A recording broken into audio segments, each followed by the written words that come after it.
pueden tomar asiento. Estaba reflexionando ahorita que los últimos que predicaron en el bimestre pasado fueron los alumnos de homilética, ¿no?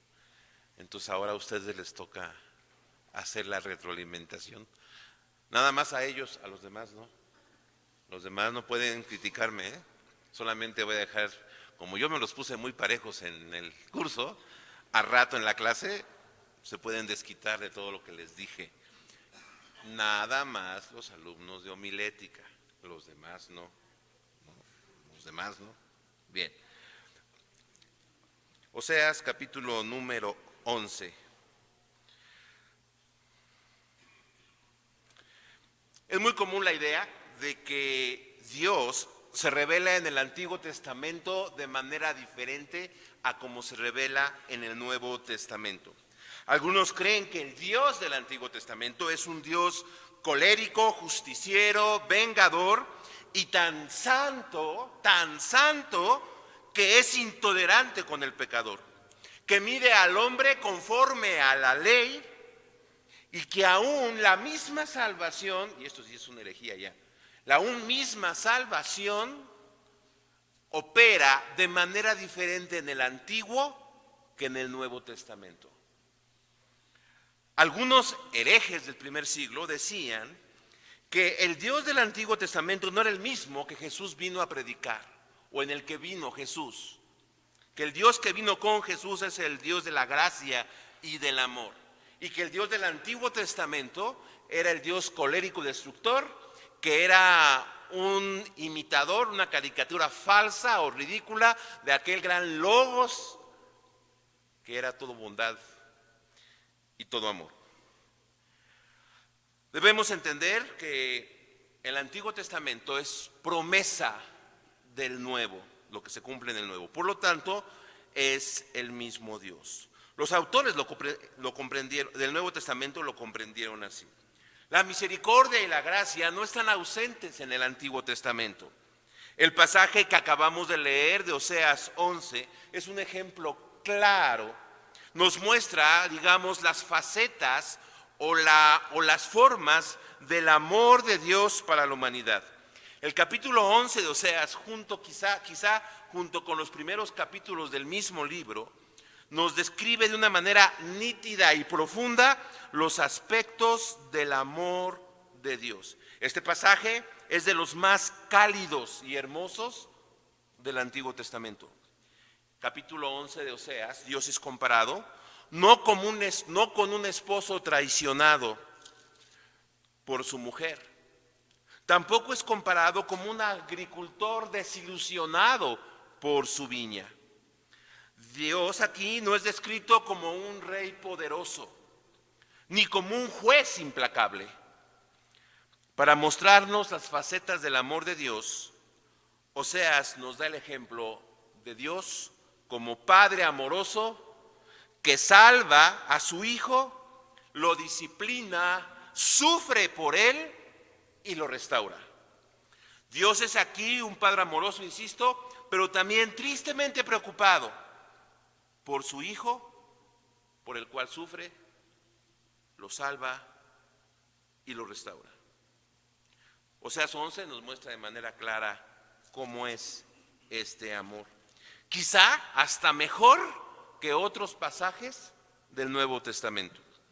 El corazón de Dios en el Antiguo Testamento está lleno de amor. Es más, el verso número 1, dicen los estudiosos del idioma hebreo, que la primera palabra es amor o amar, el verbo amar.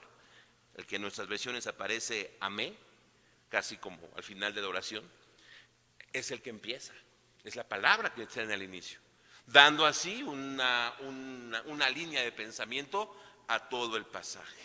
¿Cómo es el amor de Dios aquí descrito? Primeramente, el amor de Dios es un amor salvador. Versículos del 1 al 4, leo en Nueva Versión Internacional. Desde que Israel era niño, yo lo amé y de Egipto llamé a mi hijo. Pero cuanto más lo amaba, más se alejaba de mí.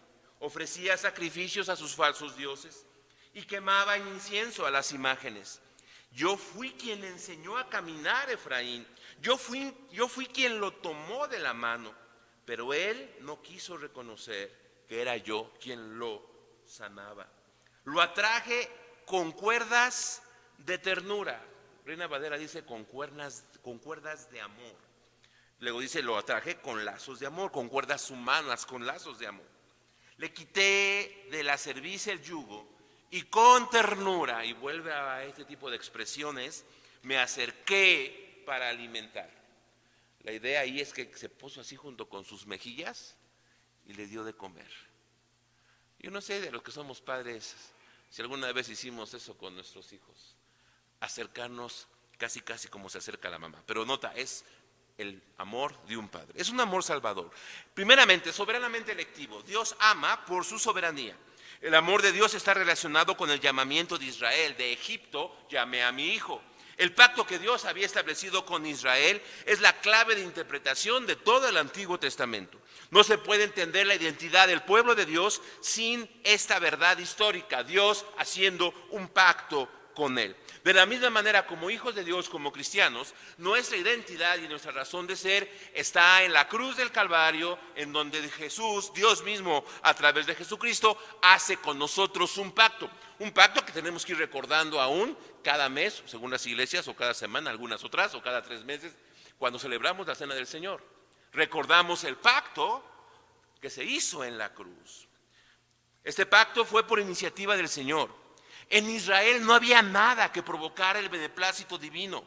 Dios lo amó, y lo voy a decir de una manera muy coloquial. Dios lo amó porque le dio la gana. Ese es amor soberano. Ese amor le trajo a Israel una tierra, le trajo a Israel instituciones, el sacerdocio, la monarquía. Dieron esto identidad a la nación. Pero estas bendiciones fueron el resultado del amor de Dios y no el motivo del amor de Dios. Es decir, Dios no amó a Israel porque Israel tuviese instituciones. No, Dios le dio instituciones porque antes lo amó. Dios nos amó y nos salvó. No nos salvó para amarnos. La última frase hace la diferencia del amor humano y el amor de Dios. Nosotros generalmente amamos a alguien por lo que ha logrado, por lo que eso nos puede dar o por lo que tiene. Y no digas que no, porque así es. Dios no es así. Dios nos ama sin haber ninguna razón por la cual en nosotros para amarnos. Por muy buenos que seamos, por muy decentes que seamos, y nota, no estoy diciendo que no eres bueno y no estoy diciendo que no seas decente, pero por muy bueno que seamos, decentes que seamos, Dios no nos ama por ello, entiéndelo bien. Dios no te ama por lo bueno que eres. Oseas debió escoger a una mujer liviana y esclava para amarla. Dios escogió a un pueblo esclavo para amarlo. Israel era un triste pueblo cautivo que tenía mentalidad de esclavo.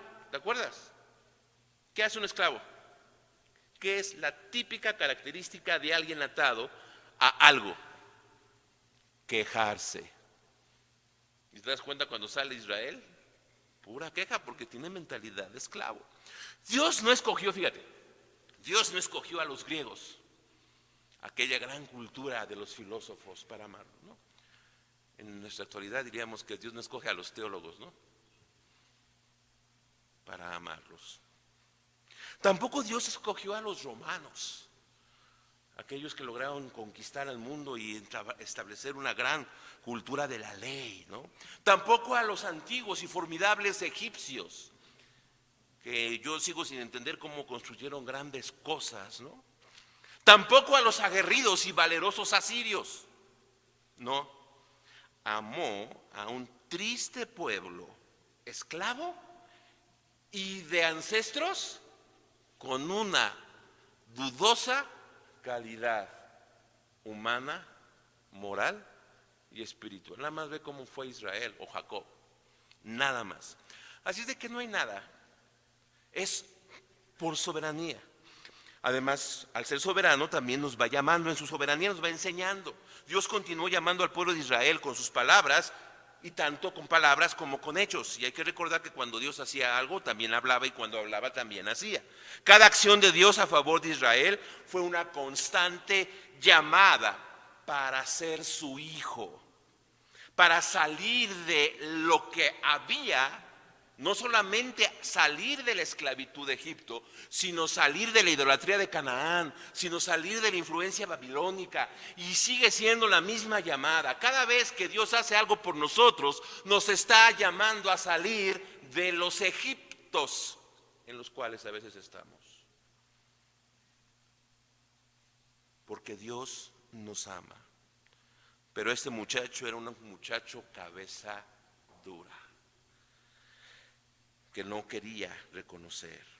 Además, un amor soberano muy tierno y humano. Versículo 4 es maravilloso, me gusta mucho.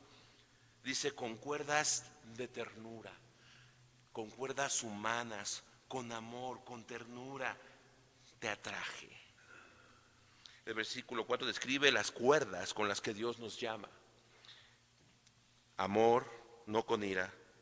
Lo hace de manera humana porque nos trata como seres humanos, no como animales, aunque algunos, como dice el Salmo, no entendemos sino como el burro y el mulo, ¿no?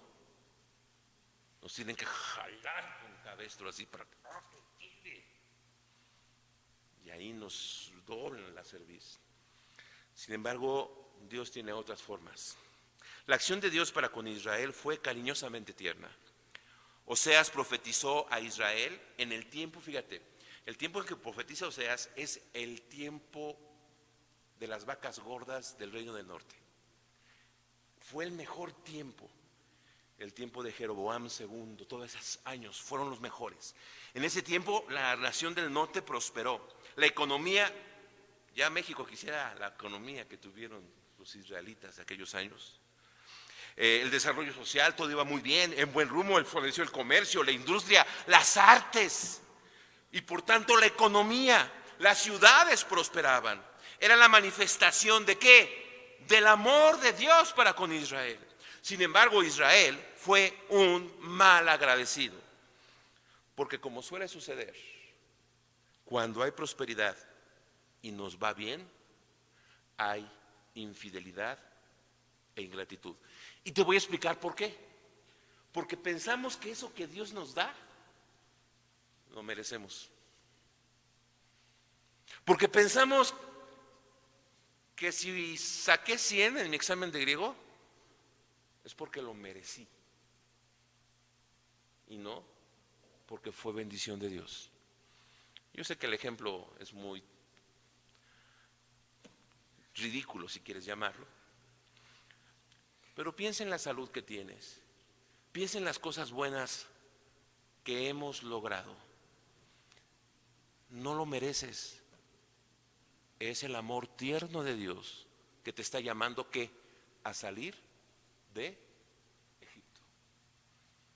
La soberanía implica eso, porque Dios quiere, no hay mérito, y cada acción de Dios es una llamada. Hemos ignorado su invitación a volvernos a Él. Entonces, este amor soberano, cuando la respuesta, y es siempre nuestra respuesta, de ingratitud, o tiene una respuesta de ingratitud de parte nuestra, se torna en la segunda forma, en la segunda faceta, un amor preocupado. Versículos 5 al 7. No volverán a Egipto, sino que Asiria reinará sobre ellos, porque no quisieron volverse a mí.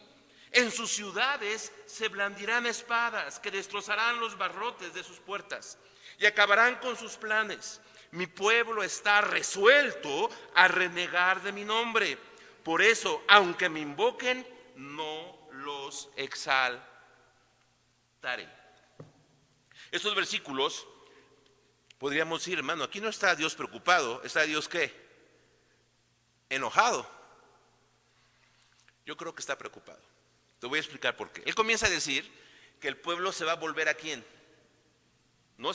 Que no va a volverse, no volverá a Egipto, sino que ¿a quién se va a volver? A Asiria. Mira, el pueblo de Israel y nosotros siempre nos vamos a volver a algo, siempre. O nos volvemos a Dios o nos volvemos a nuestros estudios. O nos volvemos a Dios o nos volvemos a nuestras familias. O nos volvemos a Dios o nos volvemos a nuestros ministerios. O nos volvemos a Dios o nos volvemos y ponle todo lo demás. Y todo esto que mencioné de este lado son Asiria. Y entonces Dios está preocupado, porque dice, no se van a regresar a Egipto, se van a regresar no conmigo, se van hacia Asiria. Y les va a ir mal con Asiria. Porque en la historia del pueblo de Israel, ¿quién conquistó al pueblo de Israel? Los asirios. Así es de que tengamos cuidado, porque si nos volvemos a todo esto que he dicho, la espada se va a blandir en nuestras ciudades, porque eso a que nos volvemos nos va a destruir. Y Dios está preocupado por eso. Volvernos a otros fuera de Dios trae nuestro fin y frustración. Por ello es mejor volverse a Dios. Ante esta obstinación, ¿qué siente Dios? Preocupación. Eso siente. Porque sabe que vamos caminando y como dice allá, mi pueblo está resuelto a irse. Por eso, aunque me invoquen, ese es un suponiendo sin conceder. ¿Por qué? Porque ¿a poco lo invocas cuando estás volcado hacia acá? No lo vas a invocar. Y como no lo invocas, ¿qué va a hacer él? Pues no va a responder. Es un amor preocupado. Ahora, este amor preocupado y este no escuchar está bien. ¿Sabes por qué? Porque nos quita toda autoconfianza. A mí me encanta. Porque cuando más estoy aferrado a algo y pensando que estoy cumpliendo la voluntad de Dios, comienzo a sentir una inseguridad terrible. Porque estoy autoconfiando en lo que yo he logrado. Sí, podemos ver que está descrito como un amor irritado de Dios, pero es una irritación que se genera por la preocupación. Y yo sé que aquí la cuestión de que, bueno, Dios se irrita, Dios se preocupa, estás hablando como si Dios fuera un ser humano. Son los famosos, según los teólogos, los antropomorfismos. Pues yo no sé si Oseas pensaba que era un antropomorfismo, pero él dice que está así. Y luego los versículos que siguen están todavía más profundos. ¿Sí? Es el amor irritado que de Dios hace que aquello que en lo que confiamos se desmorone, para que tomemos el camino adecuado. Lo que Dios destruye, está bien que lo haga. Yo no sé qué estés pasando ahora y sientas que te está moviendo el tapete. ¿Sabes quién está moviendo el tapete? No es el diácono. No son los maestros, no. Es Dios, para que no confíes en ti y te vuelvas a Él. Así es de que qué bueno. Ahorita lo digo así, nunca se lo voy a decir, nunca corto a alguien que viene y me cuenta algún problema, ¿no? Hermano, me diagnosticaron cáncer. Yo no le voy a decir, Dios te está moviendo el tapete para que te vuelvas a Él. No estoy diciendo eso. Pero ahorita que ninguno de nosotros en una situación así, sí quiero decirte que cuando esto llegue a tu vida, yo no te lo voy a decir, pero sí recuerda lo que dije ahora. Bien, para que confiemos en Dios. Para que solo confiemos en Dios. Está preocupado porque al final vamos caminando hacia la ausencia de Dios. Solo volver a Egipto, volver a Siria, es regresar y experimentar la ausencia de Dios. Por eso debemos entender lo que pasa en el corazón de Dios cuando estamos de ingratos y malagradecidos. Es un amor dolido, un amor herido por la ingratitud de su pueblo. Amor soberano, por gracia, sin mérito. Cuando somos desagradecidos, entonces se torna un amor preocupado. ¿Se quedará allí? Vamos a ver qué dicen los versículos 8 en adelante. Y es una pregunta, como decimos en hermenéutica, una pregunta retórica. Dice, ¿cómo podría yo entregarte a Efraín? ¿Cuál es la respuesta? ¿Cuál es la respuesta implícita ahí? ¡No puedo! ¿Cómo podría entregarte a Efraín? ¿Cómo podría abandonarte a Israel? No puedo. Yo no podría entregarte como entregué a Admá, ni podría abandonarte como a Cebollín. Dentro de mí el corazón, fíjate, me da vuelcos y se me conmueven las entrañas. Pero no daré rienda suelta a mi ira, ni volveré a destruir Efraín, porque en medio de ti está un hombre, no está un hombre, sino estoy yo, el Dios, y me extraña esa palabra, santo, y no atacaré la ciudad. Este amor, sí, aparte de ser de Dios un amor soberano y un amor preocupado, es un amor sufriente, un amor que sufre. Estos versículos son el centro del mensaje, de un amor salvador que ha sido despreciado por el pueblo. El amor de Dios se ha tornado irritado para expresarse en ira, pero como Dios es Dios y no es hombre, según el texto, el amor irritado de Dios a la vez se vuelve un amor poderosamente sufrido. Y ahorita vas a ver por qué el poderosamente sufrido. Ese es el clímax del poderoso amor de Dios. Dios siente en su corazón un vuelco. El corazón de Dios se conturba ante la posibilidad de que su pueblo desaparezca cuando va detrás de Asiria y cuando va detrás de Egipto. Hay una contradicción divina. Estas palabras del versículo 8 son desgarradoras. Describen la contradicción que Dios vive constantemente por sus hijos. Sí, yo sé que nos hace raro decir que Dios tiene contradicción dentro de su ser, pero pues así lo dice allí, a mí no me digan nada, así está en la Biblia.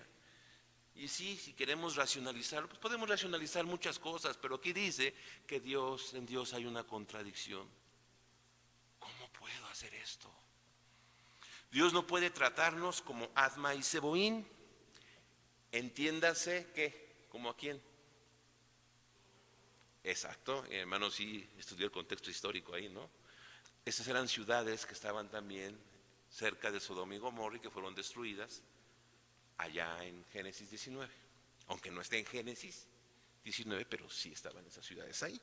Exacto, el juicio de Dios mueve a destruir como a Sodoma y Gomorra, pero su amor sufriente le dice que espere, que preserve a Israel. Al final, la resolución es que sí habrá un juicio disciplinario, pero no habrá destrucción. El amor de Dios así es incomprensible. Es incomprensible. A ver, el amor humano, ¿qué hace ante una situación así? A ver, los papás o con tu esposo o tu esposa, cuando tu esposo, tu esposa o tus hijos te hacen algo o hacen algo incorrecto, hacemos dos cosas, una de dos. Les damos un batazo y nos dan ganas de hacer batazos, ¿sí? Así como dicen que Al Capone mataba a sus enemigos, de batazos en la cara. Y nos dan ganas de dar un batazo. Algunos lo han llegado a dar. ¿Y cuál es la otra opción? Solapamos y lo dejamos, ¿no? Ay, pobrecito. Y entonces si tu hijo lo agarra la policía porque anda en drogas, ahí vamos y lo rescatamos, ¿no? Pero dice, yo no soy humano. Yo no voy a solapar, pero tampoco voy a destruir. Y esa contradicción la sufre el Señor. El versículo 9 hace que reflexionemos. A pesar de la maldad del pueblo, fíjate, el Santo de Israel permanece. Por ese motivo, ¿por cuál motivo? Por el motivo de su santidad, permanece fiel. Al menos en el contexto así está.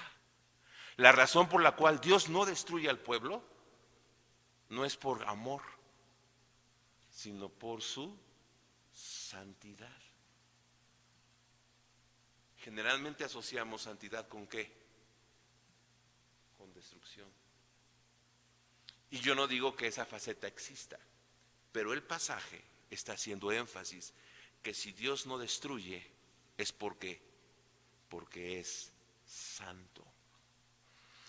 Esto debe ser el verdadero motivo para vivir agradecidos con Dios, no el terror o el miedo o la consecuencia de nuestra maldad, sino que cuando Dios nos ve así, Él está en medio de nosotros y permanece fiel. Y si eso no te lleva a un agradecimiento expresado en arrepentimiento y expresado en, como dije el hermano Garrett en su clase de la semana pasada, amar a quienes Dios ama, entonces no has entendido el amor de Dios.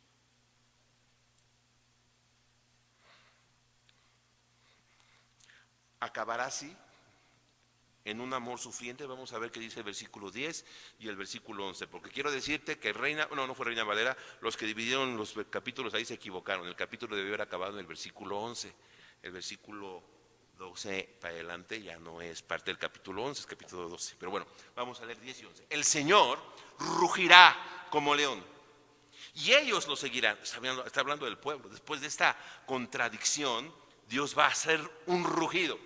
Es el amor rugiente, de un amor soberano, de un amor preocupado, un amor sufriente, concluye con un amor rugiente. El Señor rugirá como león y ellos lo seguirán. Cuando el Señor lance su rugido, sus hijos vendrán temblando de occidente.